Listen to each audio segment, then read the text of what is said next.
given. I'm a counselling psychologist, and together with my colleague DkIT Raftery, we run the Student Counselling Service. So today in our audience, we're delighted to say we have a number of different groups. We have, most important guests of honour as always, our students. We have staff members, and we have members of public effort throughout the audience, including some fellow psychotherapists. This event is being run in association with Fit for Life. For those of you who don't know what that is, that's just a series of events taking place over a number of weeks annually in DkIT that highlights both the physical and emotional well-being of our staff and our students. So we want to thank Sport and Society for co-funding this event for us as well. This event is going to be recorded, but I want to assure you that it's just going to be Terry's talk that's being recorded. No member of the audience is going to be recorded whatsoever. Okay. So I know it's 1 o'clock, and I know there'll be tummies rumbling throughout this, so if you could just avoid opening up your Tato crisps or your Fanta during it, because it probably will pick up that on the video. There will be a question and answer session afterwards, so you will have an opportunity to speak with Terry, and Gertie will be making commentary in the context of our own Student Counselling Service. So my goal for you today is the power of one. If you could think about just taking one idea away from this talk and not only integrate it into your own lives, but to then share that, move that idea on and share it with one other person, then already we will instantaneously have doubled the impact that this talk will have on our community. And that's really what this is all about. It's a community event. Okay, I'll give you an example of the power of one idea. There's a section in Terry's first book, Beyond Prozac, in 2001. It's a very, very small section.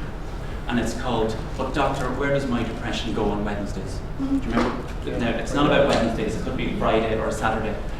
But that single idea had a transformative impact on my ideas about depression, and it had a beneficial impact on how I work with clients right throughout my career, and particularly with younger people. So some of you will understand what that is. Terry, I'm sure, at some point will explain it. So just before I introduce Terry, I just want to give you a bit of background. Before he retrained as a psychotherapist in 1997, Terry Lynch worked as a GP for over 10 years. During this time, he became increasingly concerned about the fundamental issues, such as the excessive reliance on medication to treat mental health problems. Terry has played a prominent role in mental health at a national level. He has appeared regularly in the national media in Ireland and beyond, and he has previously been a member of the HSE Expert Advisory Group on Mental Health Policy. He's an author, mental health activist, physician and psychotherapist, and so is well placed to challenge the established medical model view of mental disorder in favour of championing our inherent ability for recovery and growth. He has authored 3 books to date: the bestseller Beyond Prozac, Selfhood, A Key to the Recovery of Emotional Wellbeing, and The Depression Delusion, Volume 1, The Myth of the Brain Chemical Imbalance. I assume there's more volumes then to come. He has been described by Irish psychiatrist Professor Ivor Brown as enlightened, and Dr. Pat Bracken as a true scientist. Ladies and gentlemen, Dr. Terry Lynch.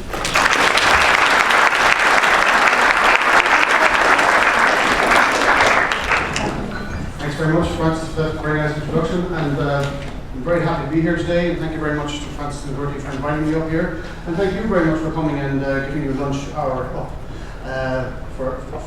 to come here today. And I do hope it proves worth it. I really appreciate that you will be giving me your time to be here today.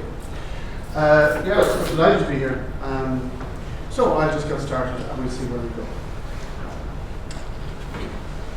Okay. As Francis said, basically I'm a medical doctor, psychotherapist, author, and mental health activist. And what I mean by mental health activist is someone who is passionate about people receiving the best, people receiving what they deserve, which is the best. And that's based on the best understanding to begin with, because if we don't get our understanding of emotional mental health right, then we're off for a bad start.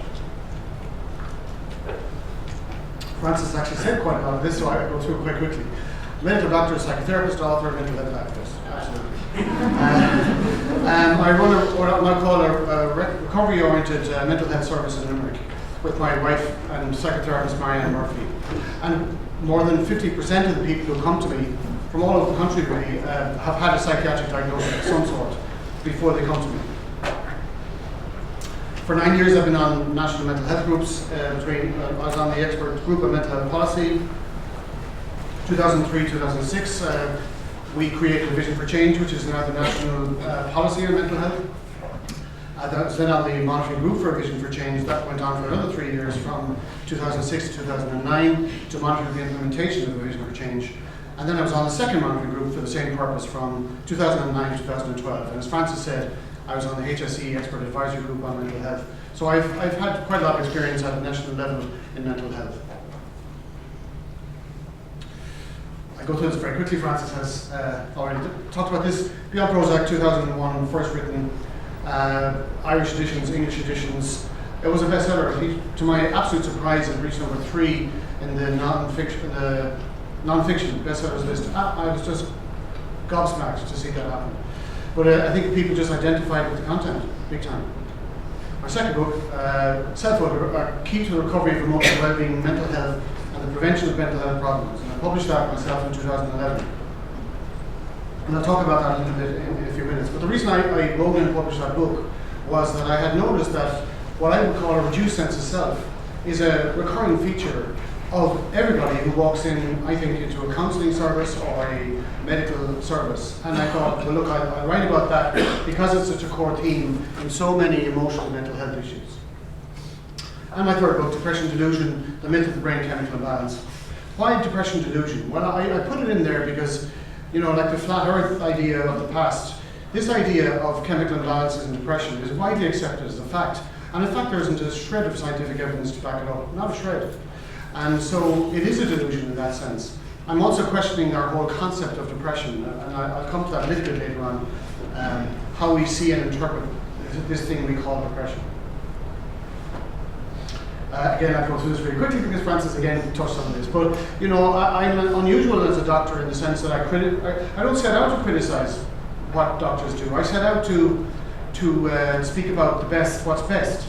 But unfortunately, that means having to address very obvious problems to me within the not just the services, but within the whole philosophy and approach to mental health. And it's not just in Ireland; it's in virtually every Western modernised country. But Pat Bracken is a great psychiatrist from West Cork, and he was actually my class in college way back he qualified in 1982. And he said, when he was introducing me at a conference, he said, and Terry, being a true scientist, started to read the literature and started to become aware that a lot of what is being presented as the science of psychiatry was in fact pseudoscience. And Pat is a psychiatrist himself. Francis did his homework. He mentioned Aaron Brown, possibly the best known psychiatrist in the country, and certainly one of the best loved psychiatrists in the country. And again, I've had a lot of contact with Ivor, and he, in a letter he wrote, that I was one of the very few doctors within the medical profession in Ireland who was prepared to question the psychiatric understanding of and approach to human understanding. That I consistently called for a reappraisal of how human suffering and distress is interpreted and responded to within modern Western societies. A reappraisal that I support, he wrote, and that I believe is urgently required in the public interest. And I'm presenting this to you too because this really does sum up what I'm about. And he added, would that there were more enlightened doctors and psychiatrists in the country. So, just a few words about mental disorders. That is not the main theme today, but just a few words about it. We use terms, and doctors use terms, and the media use terms like mental illnesses, mental disorders, psychiatric illnesses, psychiatric disorders. Doctors and psychotherapists talk about anxiety being one of these mental illness or disorder, depression, bipolar disorder, schizophrenia, OCD, eating disorders, borderline personality disorder as being examples of these terms. So, I've asked myself, well, do these exist? What is their nature? And are these scientifically established illnesses and diseases? So, do mental disorders exist? Well, the answer is actually yes and no. Yes, in the sense that the experiences and behaviors of people who are so diagnosed, they are very real. And the pain and suffering and distress that people experience is very real. And it's often excruciating. But no, these are not scientifically established diseases or illnesses like diabetes or multiple sclerosis are. And no brain, as I said earlier, no brain or brain chemical abnormalities have been detected in any of them, despite what you might have heard. So the idea of depression as brain chemical imbalance is misinformation, and no doctor should ever tell anybody that they have a brain chemical imbalance and that brain chemical imbalance is causing their depression or their bipolar, etc. Because it is misinformation, because no such imbalances have ever been identified. Fact, full stop. Just briefly about brain chemical imbalances, they've never been identified to exist. Brain chemical levels cannot be measured. For example, serotonin, brain chemical levels cannot actually be measured. So if they cannot be measured, we cannot talk about normal or abnormal levels. We can get some assessment of brain activity, but it's quite crude. We can observe, well not we, it happens in very specialized laboratories, where brain activity can be observed. But it is observed, and these are scans called PET scans, and these scans they're never used clinically, and they have nothing to offer in everyday practice, and they haven't had anything to offer for the past 30 years. But being able to identify brain activity is not the same as identifying brain abnormalities, and that's a very common mistake that is made. Mental disorders, again, briefly. Is mental disorder a scientifically validated entity? As I said earlier, no, it's not. And just to go a bit further with that, Dr. Alan Francis on mental disorders. Alan Francis, he's an American psychiatrist, and he's a global heavyweight in psychiatry for the past 30 years. He was the chair of the DSM-4, and I'm not going to get technical today, but the DSM-4, the Diagnostic and Statistical Manual of Mental Disorders, it's the global Bible of mental disorders. It's the diagnostic guide that is used all around the world, especially in America, but it is the #1 guide. And he was the chair of the 4th task force, the 4th DSM task force, which was published, that DSM was published in 1994. And this is what he had to say about mental disorders. There is no definition of a mental disorder. It's bullshit, excuse my language, because he said that. I mean, you can't define it. These concepts are virtually impossible to define precisely. And this is an orthodox psychiatrist. Dr. Darrell Regier on mental disorders. Who's he? He's an American psychiatrist again, and he was vice chair of the 5th edition of the DSM, published in 2013. And he said in an interview that mental disorder definitions are almost impossible to test. That's just the reference from which that came. Professor Edward Shorter, I'm just doing 3, there's no more than this, a Canadian psychiatrist and a historian in psychiatry, and he's written many books.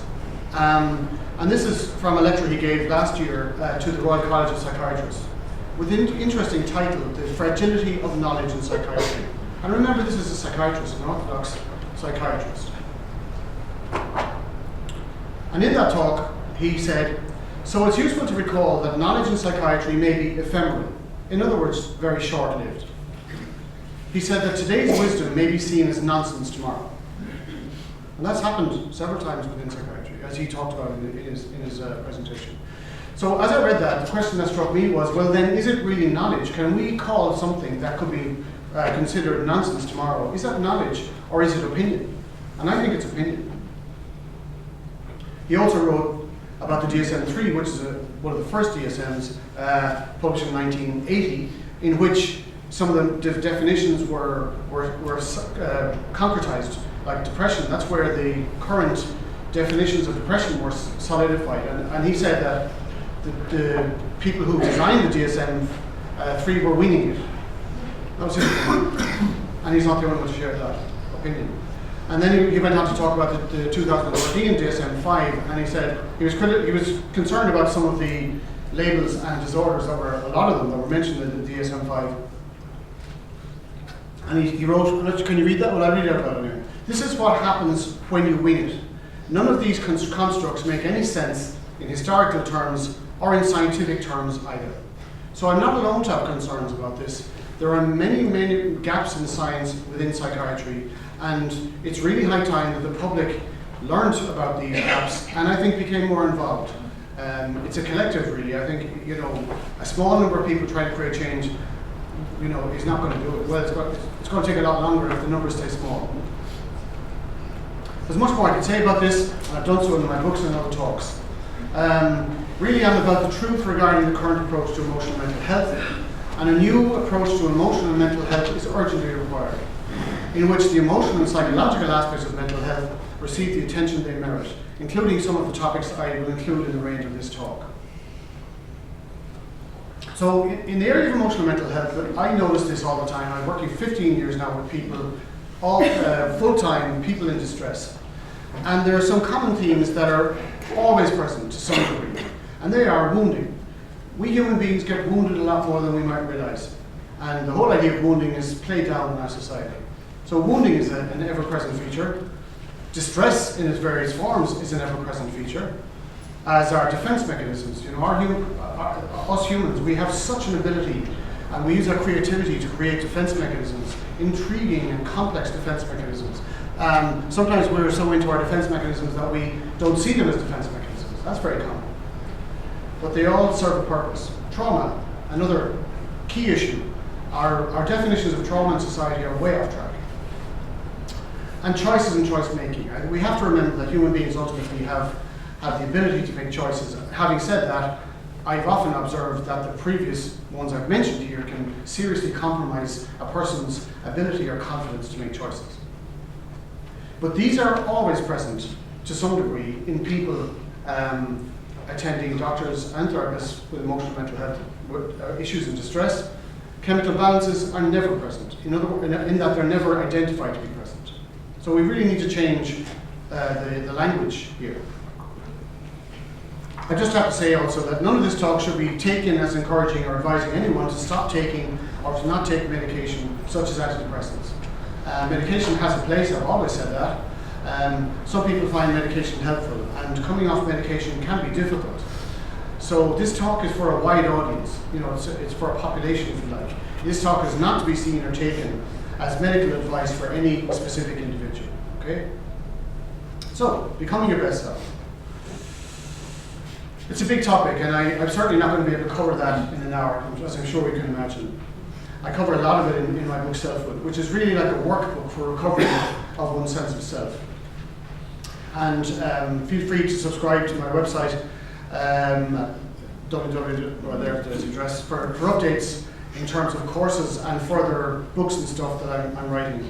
I intend to create a lot of courses, actually. I think going forward that will be my main passion in terms of communicating truth in mental health. And by subscribing to newsletter updates, you can download 2 free chapters of my books, one of selfhood and one of depression delusion. So, about the self, yourself. If you ask most people, you know, who's the most important person in their lives, people will often say, well, my partner, or my wife, or my friend, or my cat, or whatever, you know, but they'll say somebody else. That's not true. The most important person in your life is you. It's a fact. And it's a fact because from birth to death, the only person you're always with is you. All your thoughts and feelings and experiences happen within you, not within anybody else. You don't actually experience anybody else in your life. It's you experience you experiencing other people and other things and other situations.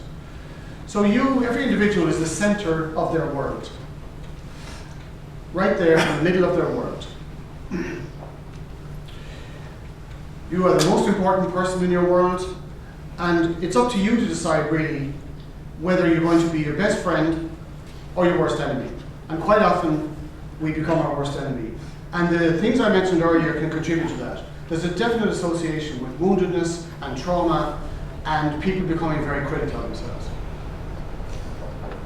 But it's your call, it's your decision which you're going to go for. You know, I think we have a right and a duty to be self-centered, and I'll explain what I mean by that. Spatially, in other words, from a spatial point of view, that I'm here and that's my boundary, kind of at arm's length, and we often talk about that in everyday conversation. You know, we talk about keeping people at arm's length, or you know, somebody's in my space. We use these words in our conversation, and I think it's because inherently we know that you know, this is my space, kind of from here in. So that's how I see it. You know, there's the individual in the middle of their space.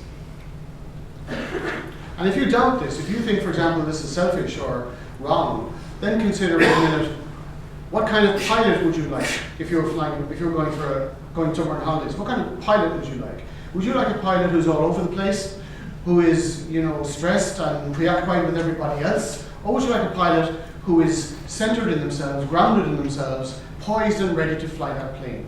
What kind of surgeon would you like if you or somebody that you love or care about had to go and have an operation done? Again, I think you'd want a surgeon who is well-centered and grounded in themselves, poised and ready, focused, with their mind clear. And self-centeredness is not, people sometimes think of it as selfishness. To me, it's like self-centeredness is me being aware of me being the center of my world. I think self-absorption or self-absorption is another word I just can't figure out. Self-absorption and self-preoccupation. I mean, that when we get hurt and wounded and distressed, quite often we become self-preoccupied. That's for sure, yes. That's not necessarily selfish. So, tennis is a metaphor for life. Might sound a strange one, but actually I see this all the time. In tennis, you or I own one side of the court, and the other person owns the other. This is your space, and that is not your space. And there's a net there. And if I touch the net playing tennis, I lose a point. That's how respected the boundaries in tennis are. I'm powerful on my side of the net. I have no power whatsoever on the other side of the net. And what I have found is that interactions, relationships, tasks, dealing with tasks are very like that. So you or I, there I am in my personal space, there's the other person or maybe the task I'm facing, and there's a kind of a net between us, or a boundary between me and whatever it is I need to do, or whoever it is I need to talk to.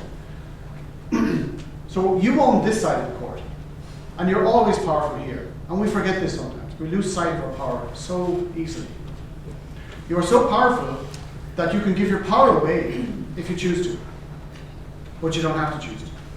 You have no power here on the other side, so don't waste your time mind reading. That's something that we do a great deal of, especially when our sense of self has shrunken. We doubt ourselves, we don't have much confidence in ourselves, so we compensate for that by becoming preoccupied with other people and what they're thinking about us and what they might do. But I need to remember, I actually don't have any power there. That's like a sovereign country. My place of power is within me. Stay on your side where you belong. If you try to extend yourself over the net, you're literally overextended. And it's very easy to knock somebody over who's overextended. And that's when we do that and we overextend ourselves, we do get knocked very, very frequently. So accept you have no power in somebody else's space, really. And bring your focus back to your own space, your seat of power. Cultivating and having a solid sense of self is not the same as being arrogant or egotistical or selfish. Far from it. In fact, I would often think, in my work, I've often seen that these are characteristics of not having a solid sense of self. They're often compensatory mechanisms people adopt to compensate for the fact that they don't have a solid sense of self. So just a few what I would call components of selfhood. In the book I talk about 40 or 50 components of selfhood. And when I talk about selfhood, I mean, we talk about adulthood or childhood, everything to do with being whatever it is. So manhood is everything to do with being a man, childhood is everything to do with being a child, and selfhood is everything to do with being a self. It's a very fundamental concept when you think about it. I think it should be taught in schools. It's just so fundamental and essential. So just briefly, some of the components. Self-esteem. There's a lot of talk in society about self-esteem, and low self-esteem is often blamed for a lot of things. Self-esteem is just one of the components. It's overstated, self-esteem, as a core issue. In fact, many people I've worked with, of all the different components of selfhood, and their self-esteem has been a bit higher than some of the others, because they have often felt, really, I deserve better than this. It shouldn't be this bad, but I don't know what to do about it. So just briefly, some of the components that I see regularly. Self-esteem, self-confidence, healthy boundaries, self-centeredness, as I mentioned, emotions, how we handle emotions. Do we allow ourselves to feel the full range of emotions? And in our society, we're not really given permission. We have to take it, I suppose, but we're not cultured into fully feeling and expressing healthily the range of emotions. I think that's probably true for both sexes. For some, I think for males in particular, emotional vulnerability is frowned upon, and maybe for females, kind of anger and kind of that sort of power is sometimes frowned upon, or more difficult for females to express that side of themselves. Self-care, very important. what I call healthy need meeting. We need to be aware of what our needs are, and many of us aren't. Self-support, how well we're supporting ourselves, self-acceptance, self-empowerment, very important. Self-ownership, in other words, as I said, if this is my side of the tennis court, then I own here. And I need to take ownership and responsibility for me, for my thoughts, my feelings, and my actions. And some of us find that very challenging. But if we convince ourselves that we are to disregard our ownership of ourselves, we're also letting go of our power and any potential really that we can or will change. Self-honesty, very important. Self-discipline, and what I call self-generated security. What I mean by that is the ability that I can make myself feel safe pretty much wherever I am. When we lose our sense of self, quite often we feel very unsafe in lots of different places. Quite often we feel safe everywhere, unsafe everywhere. So the whole thing of impressing others, for a lot of people, perhaps particularly so for young people, I'm not sure if that's true, but impressing other people is we consider it a very important thing. So I just want to talk about that for a few minutes. The whole idea of respect. There's a lot of talk about respect, isn't there? And rightly so. Of course it's important. So 2 questions often strike me. What kind of people tend to be respected? And what kind of respect actually works? Well, respect, as this proverb says, starts with yourself, with self-respect. If you do not respect yourself, the world and other people are unlikely to respect you either. The world tends to mirror back to us what we put out there. So if you're not respecting yourself, it really is likely that others won't respect you either. And just next 4 slides I developed the great contrast between living with self-respect and living without self-respect. If you do not respect you, you're going to experience an ongoing sense of disrespect inside you, pretty much all the time. From the most important person and the most present person in your life, that's you. Whether or not others respect you. So even if others do respect you, you're not likely to feel it because you don't respect you. You don't have a file in you to capture their respect. It just drains away. However, if you do respect you, you experience an ongoing sense of respect from the most important person and the most present person in your life, which again is you. Whether or not others respect you. So in this situation, if you respect you, it doesn't matter so much if others do or don't respect you, because you fundamentally respect you. Again, if you do not respect you, as I said, you experience an ongoing inner sense of disrespect from yourself. That's emotionally painful, and we become anxious and preoccupied with the idea of respect and being respected. And this often makes us, or invites us, I suppose, or tempts us to overreach externally, to become very extroverted in the sense of focusing on what other people think of me. And does he respect me? And do they respect me? Or was that disrespectful? And becoming preoccupied with this idea of respect outside of ourselves. And we tend to do a lot of mind reading. I'm sure some of you will identify with the idea of mind reading, where you're there thinking, trying to figure out what other people are thinking, especially what they're thinking about you. And I'm working in mental health now for 15, 20 years, and this has been my passion probably for 30 years. I stopped trying to mind read years ago, because I realized it's a waste of time. I get it wrong regularly, because you cannot actually figure out what somebody else is thinking. I can certainly identify themes and stuff. So if I can't read minds after 15 years of concentrated work with people, I think the chances are that maybe you can't either. It's a waste of time. You're going to get it wrong most of the time. And usually, actually, what you'll get back is your own idea. So it's like a boomerang. You throw out your own idea, and you think it's coming back from the other person, but it's actually your idea coming back, dressed up as if it's coming from the other person. And again, because not respecting yourself results in much anxiety and distress, and you won't believe it anyway. So if other people actually respect you, you won't really believe it because you don't respect you. You don't have a file to hold their respect. And if you do respect you, you experience, as I said, an ongoing inner sense of respect.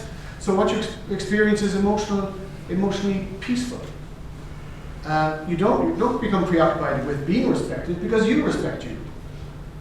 And so there isn't this overreaching externally wondering all the time and the distress that causes, and very little mind reading. and little or no anxiety or distress around this issue of respect. That's the difference, massive difference experientially, for how it is to go through your day if you respect yourself or if you don't respect yourself. Sorry, yes. And down here you believe it. You have a file for respect yourself. You respect you. You don't need other people's respect, but if you get that sense of respect from other people, you do believe it. Taking this further to other aspects of life and of self, there can be no enduring sense of belonging without self-belonging. In other words, without feeling a sense of belonging within oneself. There can be no enduring sense of worth without self-worth, having a sense of self-worth. So many of us seek our worth from outside of ourselves, and we do not pay attention to the place which can cultivate true self, true worth, which is within ourselves. There can be no enduring sense of safety without self-generated security. Without me feeling I can make me safe, then I'm going to feel scared almost everywhere I go. And these same principles apply across the board, to self-worth, self-esteem, self-empowerment, self-respect, self-confidence, self-care, self-support, self-acceptance, self-validation, self-belief, self-empathy, having empathy for yourself, how you see yourself, self-perception, and the common denominator is the self, yourself. You're it, you're at the center, you're the kingpin here. So what to do?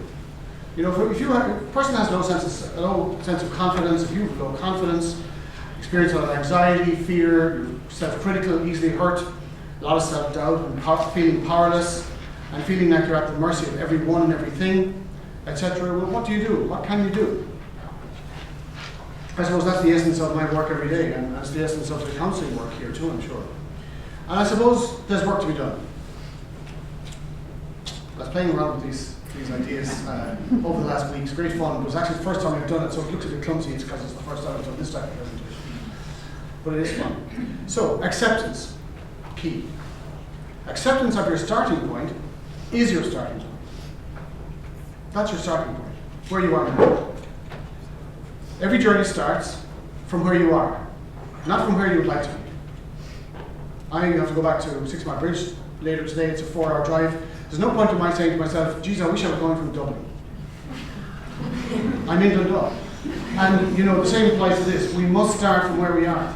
So if I have a lot of anxiety and I'm really unsure of myself, there's really no point in my saying to myself, I wish I wasn't here. I am here. And that's your starting point. So the way forward, small steps taken frequently. Not giant leaps. We're not good at doing giant leaps, especially when we have great self-doubt. It's too much, too quick. So we need to focus on taking small steps, small bites, taken frequently, and getting a sense of small successes, little things working, rather than the big picture, which is overwhelming for us.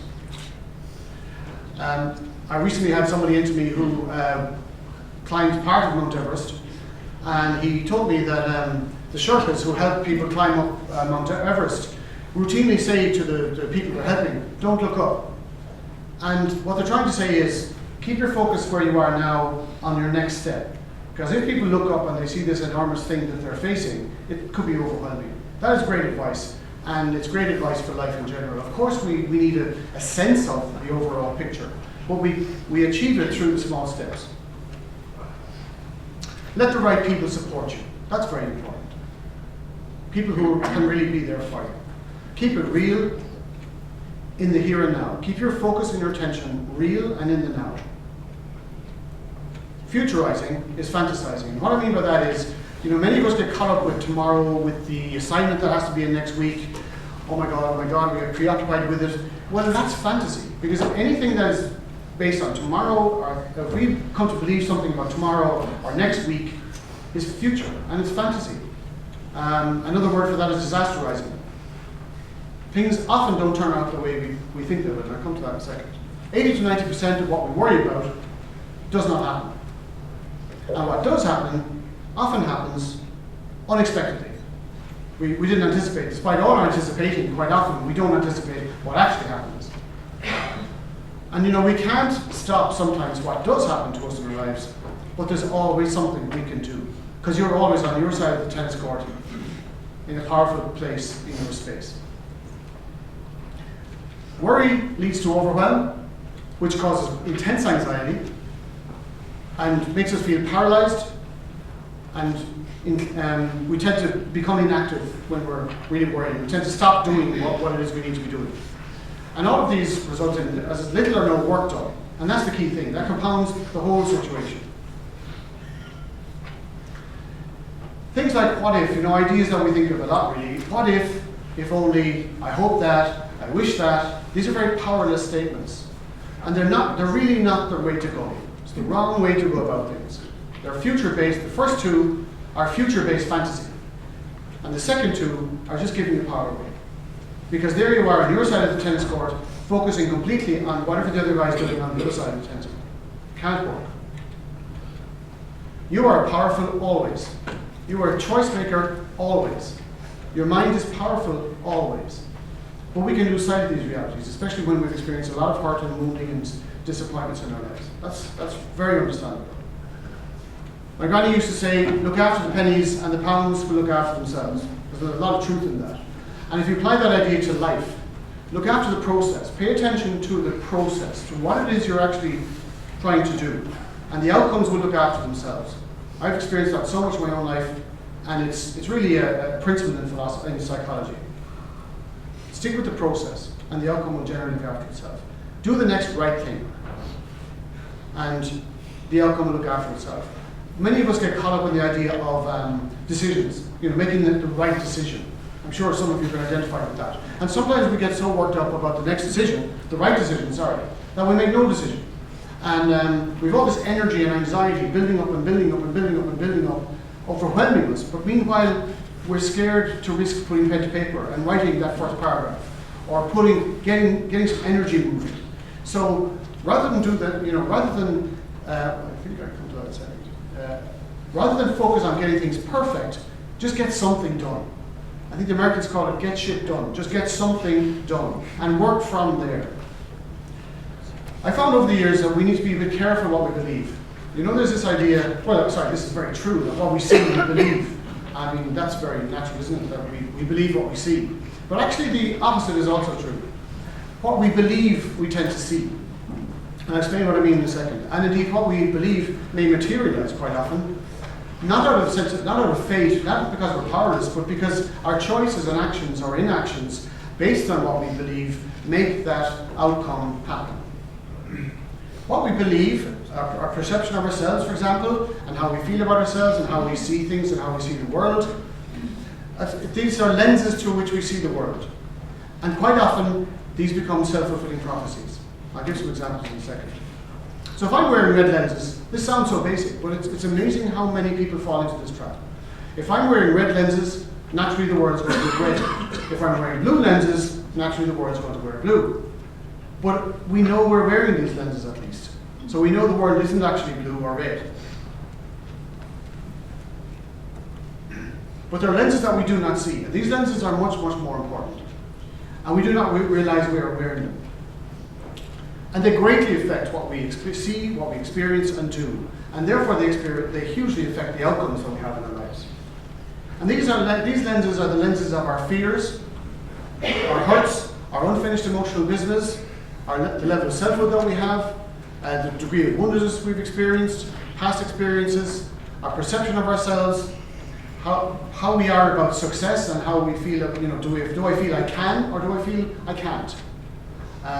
And comfort zones, and how small our comfort zone has become and how scared or not scared we are about coming out of our comfort zone.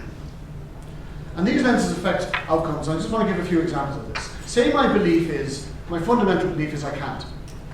Well, that generates, say I get an assignment and my immediate thing is I can't. And I'll usually find that that's my theme for whatever it is that comes my way, I can't, or most of the time. So I can't. And I have immediate self-doubt. That means that really from this get-go, I may not do it at all. I may procrastinate, put it off for quite some time, or I may begin with trepidation. In other words, I may begin really not wanting to begin, but I just have a go at a little bit of it. I'm expecting to struggle quickly. So if I do struggle quickly, my beliefs are confirmed that I'm struggling quickly, that I can't do this, so I stop. If I don't struggle quickly, to my surprise. I managed to get a bit done. I still don't trust that it's going to work out because my fundamental belief is I can't. This means then that at the first stumbling blocks I hit, my beliefs are confirmed. I can't, so I stop. If, however, my belief is what I can, then I start off with immediate self-belief. And I'm much more likely to do it. I'm much more likely to actually begin and do it. I'm not likely to procrastinate, put things off for too long, and I'm likely to begin with some confidence. I'm expecting to progress through it. Yes, I may have hitches, whatever, but I don't become unruffled. So if I progress through it well and quickly, my beliefs remain unruffled. I can, and I get it done. If I don't progress through it as quickly as I'd like, I still trust it will work out. And I don't stop or stall at the first few stumbling blocks. My beliefs remain unruffled, and I get it done. So what we believe, we tend to see and materialize. Self-fulfilling prophecy. Henry Ford, and this is linked in with this. Henry Ford, the car manufacturer, said, whether you think you can or you think you can't, you're right. And that's a direct reference to what you believe is actually going to influence seriously how things turn out. And he was a man who had to persevere in his life. He went bankrupt 5 times in his life. So how do we address this? How do we go from I can't to I can? And I think the key thing is focus on the process rather than the outcome. Next small steps rather than the big picture. Just begin somewhere, start something. I work with people in college all the time. And if somebody's struggling, and I just say, okay, really just try to put something on paper. I was working with a chap the other day who put weeks into research and into a project, had nothing on paper. And we need to be conscious, I think, as human beings, of time, energy, and attention. And what he was doing was he was putting a huge amount of time, huge amount of energy and attention into this, and there was no outcome, there was no product. So he was agitated and overwhelmed. And I just said, look, you know about this material. Write 3 or 4 paragraphs yourself without any reference to anything. And that is something to build upon. But we fear doing that. We're scared to actually commit. Just get something done. It does, as I said earlier, we get preoccupied, well, it has to be brilliant. It has to be perfect. No, it doesn't. Just get started. And then you can improve it, but get started. Commit to action rather than analysis. That's what we often do. This guy was analyzing. What he needed to do was just take action. Commit to doing it in the present rather than putting things off or focusing on the past or the future. What could go wrong next week, what went wrong last week. Focusing on what's doable now rather than what's not doable now. Commit to returning to the work as often as you leave it and take the heat off yourself. These things are not life and death. Just take the heat off, the pressure off. You always have the power and the ability to make a different decision in every moment. Just give you some examples of people who learned the power of persistence and perseverance.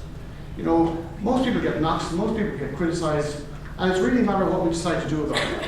What we decide to do on our side of the tennis court. Julie Andrews, Mary Poppins, you might remember, experienced a fair bit of disappointment, I think, in her life, and she defined perseverance as failing 19 times and succeeding the 20th. Walter Elliott, a writer from the early last century, I really like this. He said that persistence is not a long race, it is many short races, one after the other. I think that's very clever, because that is how life happens, isn't it? One thing happens, we need to deal with it, and then something else happens. And it's the application of that perseverance to whatever comes your way. Calvin Coolidge, who was the 30th president of America, wrote this, again, I really like it. Nothing in the world can take the place of persistence. In other words, sticking at stuff. Talent will not. Nothing is more common than unsuccessful men with talent. Genius will not. Underwater genius is almost a proverb. Education will not. The world is full of educated derelicts. Persistence and determination are omnipotent. The slogan, "Press on," has solved and always will solve the problems of the human race. A few more interesting characters. Abraham Lincoln. Boy, did he experience failure in his life. He went to war as a captain and he was demoted to a private. He failed as a businessman. He failed as a lawyer. He tried politics. He was defeated in his effort to join the legislature. He was defeated in his first attempt to join the Congress, the American Congress. He was defeated in his attempts to become commissioner in the General Land Office. He was defeated in the Senate elections in 1854, defeated for the vice presidency, and again the Senate elections in 1858. And yet he went on to become the first or second ranked US president of all time, depending on what method of ranking you look at. He learned the value of persistence. Winston Churchill, another example. He had to repeat a grade in an elementary school. In Harrow School, I think it's a secondary school, his ability was considered to be worthy of the lowest division of the lowest class.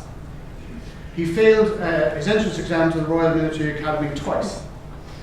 He was defeated in his attempts to become a parliamentarian in the British government, British Parliament. Yet he became Prime Minister of Britain at the age of 62. You know, that's persistence, isn't it? And he is the first ranked British Prime Minister of all time. He's the most respected and best thought of Prime Minister of all time. Had he decided that at any of these times, he said, this is not worth it, look what we would have lost, and what he would have lost. And he later wrote, never give in, never give in, never, never, never, never. All those numbers were his. In nothing, give in nothing, great or small, large or petty. Never give in except to convictions of honour and good sense. I'm not suggesting you flog a dead horse. I'm not suggesting that you keep going forever. It's really the philosophy and the work ethic that you apply to whatever it is you decide to do. Thomas Edison. He invented many things. The phonograph, the precursor of the record player, the motion picture camera, the precursor of movies. The electric light bulb. He didn't actually invent the electric light bulb, but he kind of made it more usable and workable. And he at one point held 1,093 patents, which at the time was a world record. It was known as the Wizard of Menlo Park. But it wasn't always like that. His teachers told his parents that he was too stupid to learn anything. He was fired from his first 2 jobs, and he was totally non-productive. Imagine. He had 1,000 unsuccessful attempts to invent the light bulb. 1,000. Actually, some people say it had 10,000 before. Anyway, and when asked, you know, what it was like to fail 1,000 times, he said, I didn't fail 1,000 times. The light bulb was an invention with 1,000 steps. That's how he saw it. And so he's got some great quotes attributed to him. These are just some of them. The reason a lot of people, he clearly had a sense of humor as well. The reason a lot of people do not recognize opportunity is because it usually goes around wearing overalls looking like hard work. Our greatest weakness lies in giving up. The most certain way to succeed is always to try just one more time. I like this one. When you have exhausted all possibilities, remember this, you haven't. And his most famous of all, probably, genius is 1% inspiration and 99% perspiration. And that's coming from a genius. A few more people who encountered, shall we say, rejection and criticism in their life. Walt Disney was sacked from one of his first jobs by the Kansas City Star newspaper, and he was told that he lacked imagination, had no good ideas. Walt Disney, no imagination. Oprah Winfrey was fired 7.5 months as a news anchor with a TV station. J.K. Rowling, the most successful author of all time, was sacked by Amnesty International for daydreaming, and was turned down by 17 publishers. Steve Jobs, who rescued Apple and put Apple on the map like never before, was sacked by Apple in 1985. Just briefly, Brian O'Driscoll, rugby player, one of the best rugby players of all time, was dropped from the school team after 2 games in 1996, and he was an unused sub in the school's cup final that year. But he didn't let that stop him. The Beatles. I hope all of you young people have heard of the Beatles. But anyway, they were turned down by Decca Records, and famously Decca Records told them, we don't like, or said about them, we don't like their sound, groups of guitars are on their way out. Boy, did they get that wrong. And Columbia Records followed suit and did exactly the same thing, turned them down, but they persisted. Albert Einstein, his parents thought he was subnormal. His teachers said he was mentally slow, unsociable, and adrift forever in foolish dreams. And again, Julie Andrews was told after her first MGM Studios for a screen test, she's not photogenic enough for film. Well, she proved them wrong. So, just finally, the word expert is interesting. expert, expertise, experience, every word that expert is in, is derived from the Latin verb to try, to test. And in other words, we become expert by continuing to try, by continuing to test, by continuing to experiment. In the real world, that's how we become expert. So, just to finalize, that's my website, and please feel free to subscribe and get information in terms of, I am organising courses. I hope to have a course on depression, for example, ready in about 3 or 4 months. My intention is that it will be the most comprehensive course on depression available anywhere. Just by going on site, you can subscribe and get 2 free chapters. So thank you very much. Sorry if I went on a bit longer than usual. Can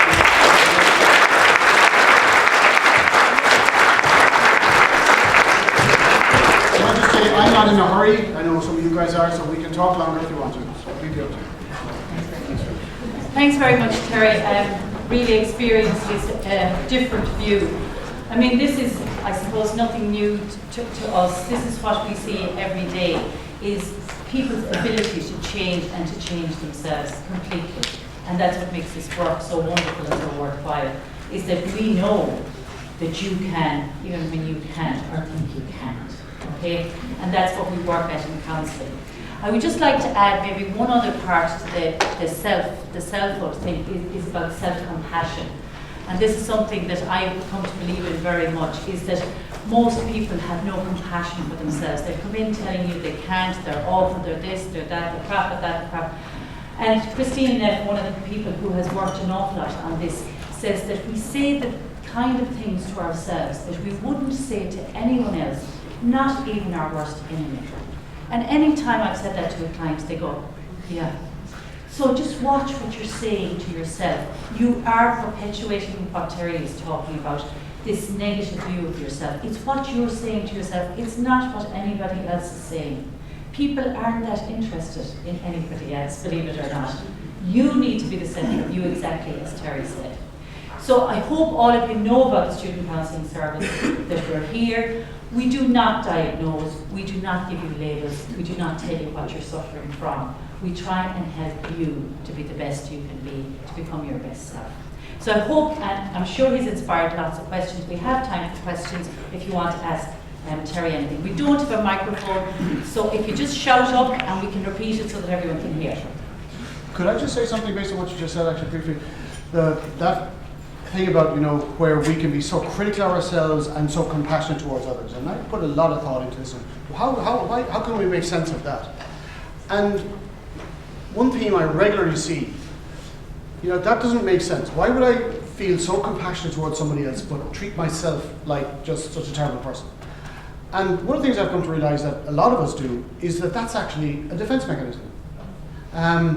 Because if I'm hard on myself and harsh on myself, it's like I don't have to tap into my vulnerability, my sorrow, my pain, my sadness. And I have met many people who, without kind of consciously realizing it, actually created this as a defense mechanism to keep their sorrow, their pain, their distress at arm's length. So if I come to hate myself or dislike myself, well, that makes it easier to push myself away from myself, if that makes sense. And that's impossible. We can't push ourselves away from ourselves, so we end up in a really difficult dilemma. But it doesn't stop us trying. And what I have found very helpful in that situation is trying to encourage people to feel softer towards themselves, to feel and to allow themselves to kind of allow their sorrow, their insecurity to be part of who they are. And that'll often be followed with tears and sorrow. And that is often the beginning of opening that tap where the person can become close to themselves again. Does that make sense?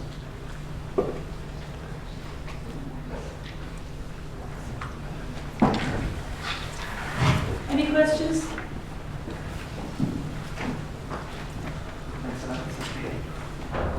Doctor, I will just ask you one question.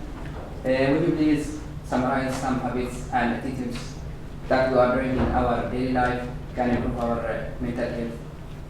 Sure. Thanks, sir. One of them is mind reading that I mentioned earlier. I think the whole idea, I encourage people that as you go about your day, see yourself, as I said, you're the center of your world. What a lot of us do is we think we're so conscious of everybody else and what they're thinking of us. So that's one thing that I think is a really important change. Bring your attention back into your space And instead of wondering what they're thinking of me, you just check, well, how am I? You know, how am I feeling? Am I looking after my needs? Become more self-centered. I mean, that's one of the things I was talking about. I think mind reading, I think we have to really see that as a complete waste of time. I think bring back to ourselves what it is we're seeking from other people a lot.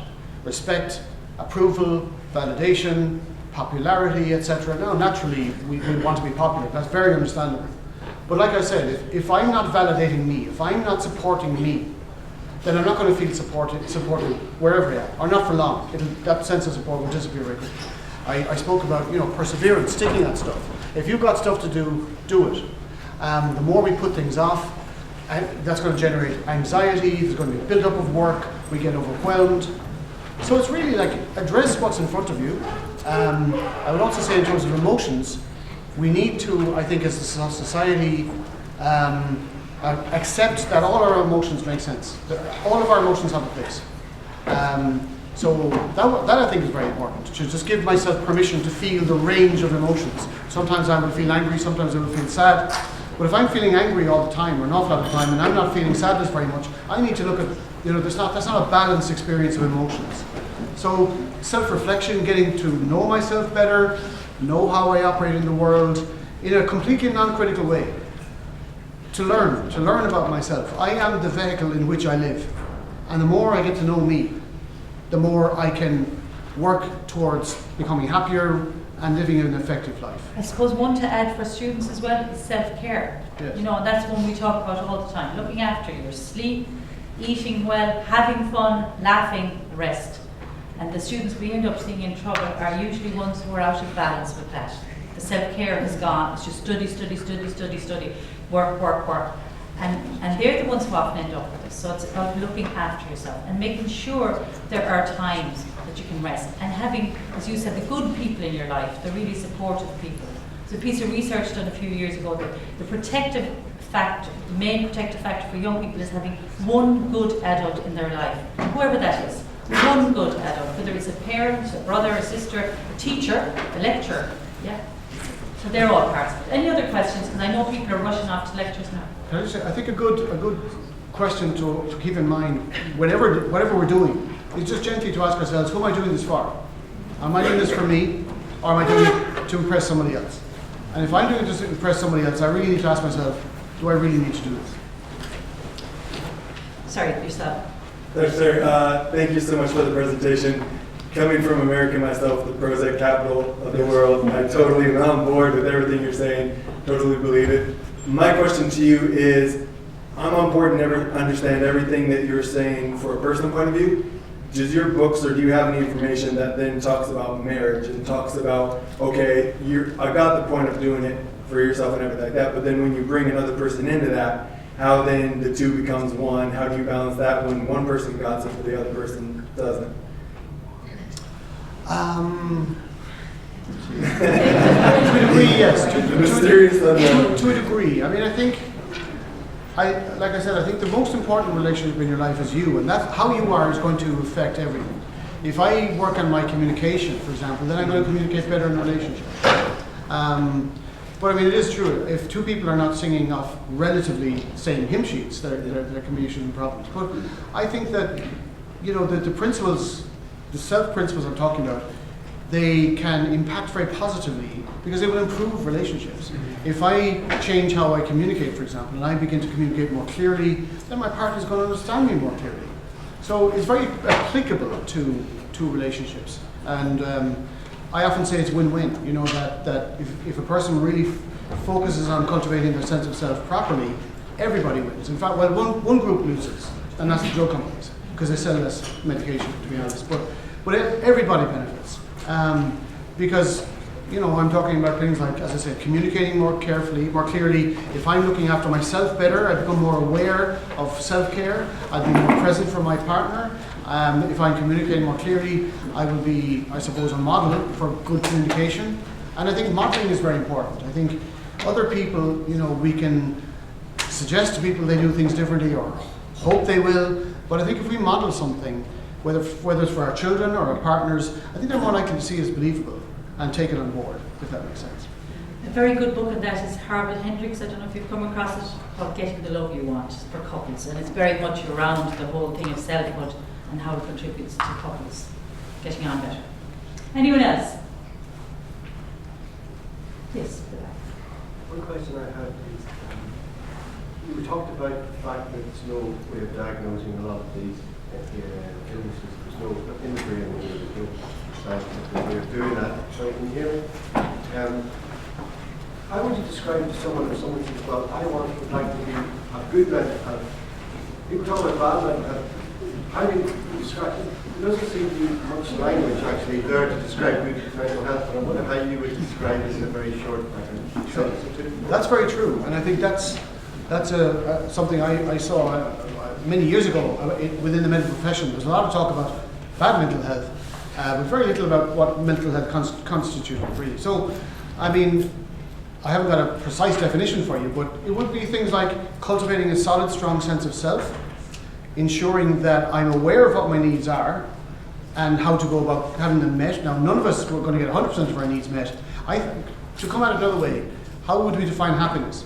To me, happiness, a good definition of happiness is how happy I am will depend to a large degree on the degree to which my needs are met. So, if 70% of my needs are met, I'll be a lot happier than if 20% of my needs are met. And if I don't have a sense of self, an awareness of what my needs are, the ability and the confidence to communicate, then my ability to get my needs met and be happy are diminished enormously. So I think cultivating a strong sense of self, being able to kind of work the world in your favor, if you like, not in a selfish way, but to actually be able to go out there and be effective in the world, to live authentically. Sometimes if we've had a lot of hurt and woundedness, we find it very difficult to live authentically. They're the fundamental things, I think, and to feel empowered is really important, you know, to feel a sense of, you know, that if I need to make changes, I can make changes, because so many of us struggle with that. We find ourselves in situations that we feel we can't or don't or won't change, and then quite often that will result in people becoming depressed or anxious. So I think the ability to recreate ourselves and to reinvent ourselves when required, but yet not lose our core. I think that cultivation of the core of who we are will impact positively on everything. And trusting our gut, but not always, you know. So I think mindfulness, awareness, being really aware of now, living in the now as much as possible. I'm touching on many different issues here. Does that make some sense? Yeah. And the whole thing of emotions, you know, healthy processing of emotions is such a core thing. It's such a core feature of all of the psychiatric diagnosis disorders. It's a core feature of unhappiness in general. And we don't do that in society. Where can you go? Where in schools are people taught, you know, are encouraged even to connect with all of their emotions, know their purpose, and know how to effectively work their way through them? So Dave, you're in the centre. Do you want to ask a question? Yeah, I was listening to what you were saying about the chemical imbalance, and I agree that it's probably myth. I was just wondering then, talking about that at the beginning, are you saying as a doctor, how do you define mental illness at all, whether it be depression, bipolar, anxiety? Are you saying does it exist, or are you saying that it's manufactured, it's these companies that want to sell more drugs? And it's very uncertain as somebody with a mental health issue, I read so much about it, but I never really know. Yeah, that's one of the problems. You never really know because there is no precision. Like I said, do they exist? Yes and no. The experiences are very real. All of the experiences are very real. You know, feeling very depressed is very real. Feeling suicidal is very real. Hearing voices is very real. Becoming elated in bipolar is very real. These are all very, very real experiences, and often they're excruciating. So in that sense, they're completely real, and they are real issues. They're real issues, that's for sure. But in terms of, as I said, I'm creating a course on depression now. It's going to be very detailed and comprehensive. And one of the things I'm working on is really comprehensively looking at, does depression meet the medical criteria for an illness? And it doesn't. It does not meet the scientific medical criteria for an illness. So as I see it, they are fundamentally emotional and psychological issues. Of course, the body will reflect to some degree what's going on in the person. So the body's part of it, but it's not all of it, and far from it. So I think one of the reasons we're not getting to grips with mental health in this country and elsewhere is that we're starting from the wrong position. And if you start from the wrong position, of course we're going to get it wrong. What are they? They are fundamentally experiences and behaviors. Painful, distressing experiences and behaviors that, as I said there, are linked very closely to wounding, the distress that wounding causes, the defense mechanisms we put in place to prevent further wounding, and a bit like the I hate myself, to defend myself from my own emotions, and trauma. And trauma, really, a simple definition of trauma is when wounding has not been resolved and there are ongoing sequelae or consequences from the wounding. So everybody I have seen over the last 15 years, I can understand using those models. But if a chemical imbalance model provides no understanding because it's completely inaccessible. So we've got off on the wrong foot. And it's not a matter of putting more money into the system. As I said, I was on for 9 years, I was on different committees. I got so frustrated with the lack of vision and the lack of, I suppose, intent really, to make the types of changes that are required. I'm not sure, does that answer your question? It's just that information isn't really available. When you're listening to doctors, they're just giving medication as a solution. Yeah. And so many people are in a place of fear. Yes. And they're relying on that. Yeah, I know. I mean, doctors mean well, and they do the best they can. But I'm a doctor. I know what they know, and I know what they know is grossly inadequate. The problem is the public don't know that. I mean, I would seriously question, the current situation where doctors are seen as the experts. That has to be examined properly. I don't consider them experts. I really don't. They run out of ideas very quickly in terms of the emotional and psychological aspects. I am not saying, as I said in the talk, I am not saying medication is no place. There are plenty of people who would say that medication is very helpful, but we've got to stop saying that they correct chemical imbalances. They don't. What medication does actually is it numbs feelings. That's the commonest action of it, which is often very welcome. But let's call it like it is and say, well, it's helping you because it's numbing your feelings. But the reason it's been kind of cultivated as disease is that most people won't accept that it's okay to take a medication for 15 years that's numbing your feelings. People will think, surely we can do better than that, and we need to do better than that. Okay, so just once again I'd like to thank Terry on behalf of everyone, and I'd like to thank you, so many of you, for coming along today and listening to it, and I'm sure it has given us all lots of food for thought. This will be up on our website, this talk will be up to our website. We'd like to thank our 2 camera people, 2 students who are filming today. So it will be up on the counselling website, and we'll send out an all student email and all staff email, but you will be able to get on our website. Thank you so much for coming.